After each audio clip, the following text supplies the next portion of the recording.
Hey everybody, welcome to this week's Friday update. We have some very good and some very interesting news. We will go over on how to properly craft together a good and strong offer for the buyer to know. The agents know how to do it, but as a buyer, if you're looking at this and you want to know what to expect and to win in this particular market, because the market did shift, homes are selling quite faster than they should be, even though the rate is high for us to feel it. So let's just jump right into it.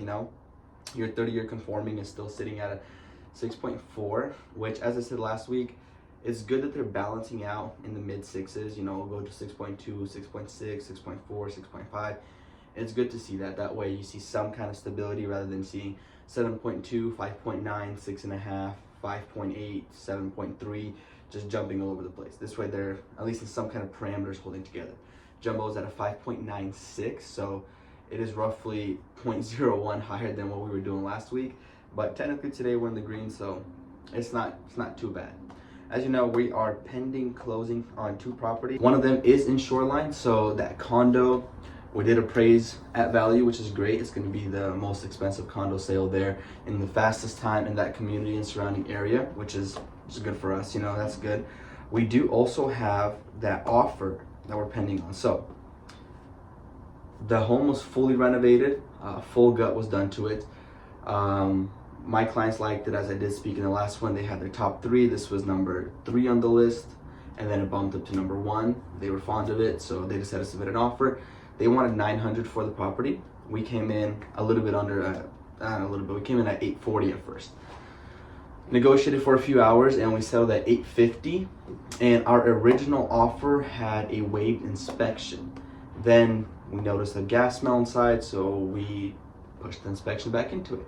So how we structured this offer to be a winning offer in a market where it's competitive and people are shooting over asking, how we got it for $50K under asking and got all the repairs necessary that we wanted to make this home work for them. So in the beginning, we start off by a few little parameters and principles. Earnest money. What is earnest money? When you rent your apartment, you got to give some kind of security deposit. I've done a few videos. You can click back and take a look. I describe earnest money briefly, but earnest money there is no limit to it. So it can be as much as $1, 1 penny. It can be as much as 10% of the cost of the home, 1% of the cost of the home. All it comes down to is to show how much skin in the game you got.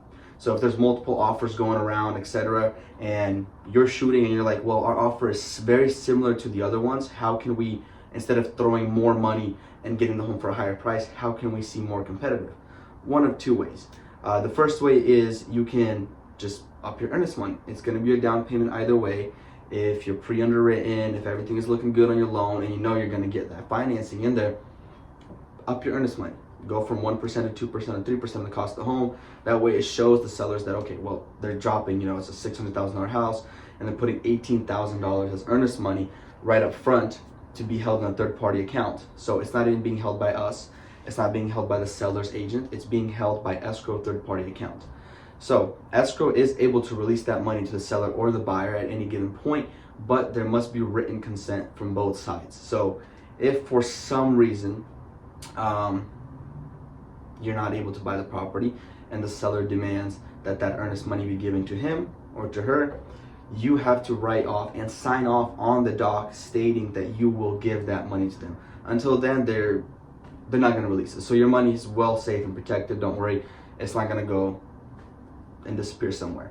Also really good is to hold on to the receipt of the earnest money deposit. That way you're able to show proof just in case they lose the receipt or they lose some kind of trace evidence.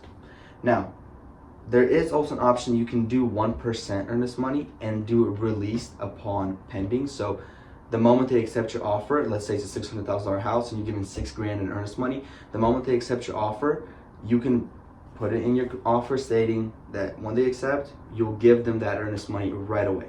Without waiting until closing date, they'll get access to it right up front. No problem, no questions asked. Obviously within your 2 days of submitting the earnest money.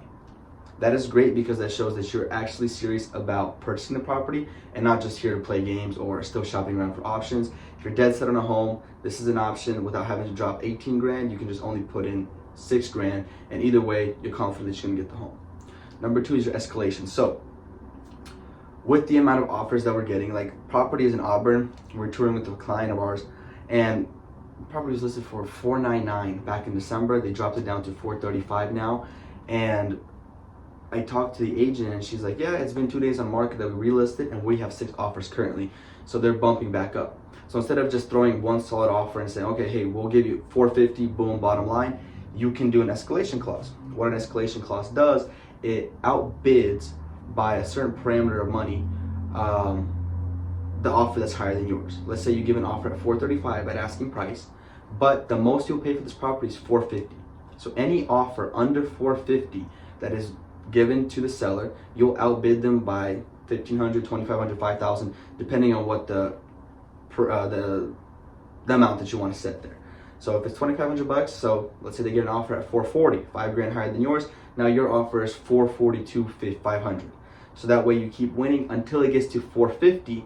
Once it gets to $450, you're out. That's your bottom. That's your top line. Say, okay, anything past that, I don't even want to look at it. So that is a great option instead of just throwing a $450 and seeing that you're 14 or 15 grand or 10 grand higher than the last offer. You can do an escalation. Roughly $2,500 to $5,000 in accrements is more than less suggested depending on the price of the property.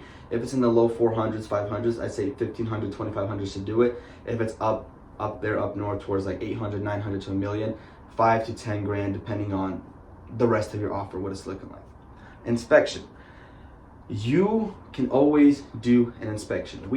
As I said, we just closed on a property 2 weeks ago where we did inspection, appraisal, everything in a span of 2 weeks and got it closed. So you can do the inspection and have a fast closing. It doesn't alter it. All you have to do is your agent has to be in communications with the lender, making sure that you guys are on the same page, the client is on the same page. Hey, we're ready to get the ball rolling. We got to make this work. For some people that works. For some people they want a longer closing because they want to get their stuff ready, get it moved out. Other people like, hey, I got to get in here to get some rehab done. I want to do this, update the floors, paint, kitchen, etc. So inspection is a big yes. Do the inspection. Unless they have an inspection report and you're satisfied with their report, then you can waive the inspection. Waiver of inspection is going to boost the attractiveness of your offer. These are the 3 things that are going to boost it. Have a decent amount of earnest money, 1 to 3%, or release of earnest money, waive the inspection, and have an escalation. Or if you're not gonna do an escalation, then just throw in a good decent price over asking if that's the route you're going. If not, if you're gonna stick at asking price, you can still do it. The way we won the other property was we waited an extra weekend to see what's gonna happen. So we didn't want to get into bidding war and end up at like $950 for the property. We knew that there was a gas smell, which we knew we could repair if and when our offer gets accepted. So we just threw it in. We gave a counter back because they countered us back at $865. We gave a counter back at $850 and threw in an inspection in there. They agreed to it. We went under contract. We did the inspection, noticed the gas leak, notified the seller, hey, permits need to be pulled, this needs to happen, we want the gas leak to be fixed. A little bit of negotiating there, we agreed, no extra cost to my buyer. Seller was happy to comply with that and make that work. So we pretty much got a pretty sweet deal in this market where things are going so far over asking, and the home, everything else about the home but that small gas smell was pretty much solid. That gas smell is getting taken care of right now as we speak. Structure your offer. This is for your own personal knowledge. Structure your offer in these 3 small aspects to make it look a lot stronger. Discuss it beforehand, talk about it, think about it. Hey, do I want to waive the inspection and gamble with it? Probably not. You want to do the inspection if you're gambling with it. But if you're going to do the inspection, maybe throw in a little bit more earnest money. Make it more appealing to the seller. Throw in an escalation, make it more appealing to the seller. That way you are protected and you also get a chance to win your offer instead of just throwing loads of money over the top. Yeah, so I just thought we'd talk about that because I keep getting questions like, hey, why are properties still going over asking? It's pretty simple. People got approved. If they're ready to buy, they're ready to buy. I watched an interview back in, 1985, where the houses were like, what, $600 to, no, it wasn't $600, it was like $1,500 to $2,000, and the interest rate went up to about 20%, and this lady was getting interviewed, and she was like, well, the interest rates went up. That's what we got to deal with right now. We're kind of in the same scenario right now. People need to buy a house. They'd rather buy now than wait for another 3-4 years and continue to pay rent. So what they're doing is they got their pre-approval. They know how much they can afford. They know what they can do. A smart agent will discuss these 3 criteria with them on how to build a stronger offer, and they'll push through from there on out. But food place. There was this one place in Bellevue called Finch and Pine. Some of you are familiar with this, some of you are not. But if you're ever there, I will tag the address down below as well. Try the banana pancakes. I don't know what it is. I'm not a big pancake guy in general. I like waffles better. But I gotta say, banana pancakes have been a go-to. Like, this is the only ones that I do like. Other than that, like the blueberry ones I tried, they're Strawberries, all right. Stuffed French toast, strawberry stuffed French toast is really good too, but they don't have it. But the banana pancakes, you don't even need your syrup on it, no whipped cream. It just goes as it is. Yeah. Keep you guys updated. As I said, this is pretty good news. The rates are still where we want them to be. They're kind of balancing out. Yeah, that's about it.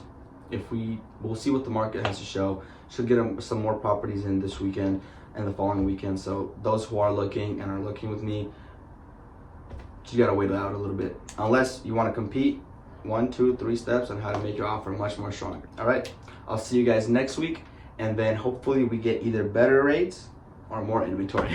See you guys.